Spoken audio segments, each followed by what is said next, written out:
Walk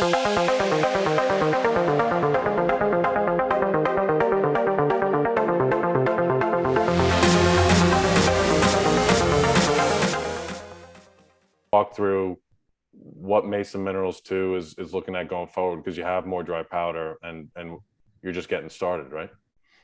Sure. So our strategy going forward would be, a complementary ground game in the Haynesville. Like we mentioned, we would put another 7 to 10,000 acres on top of this position that we just acquired. So that's ongoing right now. We're buying on the ground right now and deploying capital into that strategy. The other piece of our strategy going forward is going to be continuing to look at these large cash flowing assets. And I rattled off the criteria earlier, but over 15 million a year cash flow, 10% yield or greater, really kind of playing in that, call it 50 to 150 million dollar price range. Again, basin agnostic on that. As far as basins we'd stay away from, I think we'd probably stay away from Colorado.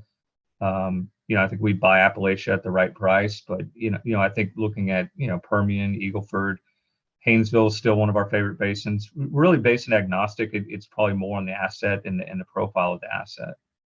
Where do you guys fall on Anadarko and New Mexico side of the Permian?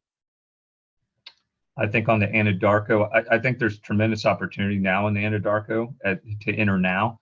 If you think that there's not going to be activity going on in the Anadarko Basin over the next 5 or 10 years, I think you're crazy. I mean, it's got great rock, and so I think now is a better time to try to enter there. I think the federal lands and New Mexico stuff has kind of calmed down a bit. I think there's not a lot of entry points in there, but I think it'd be a great place to be as well.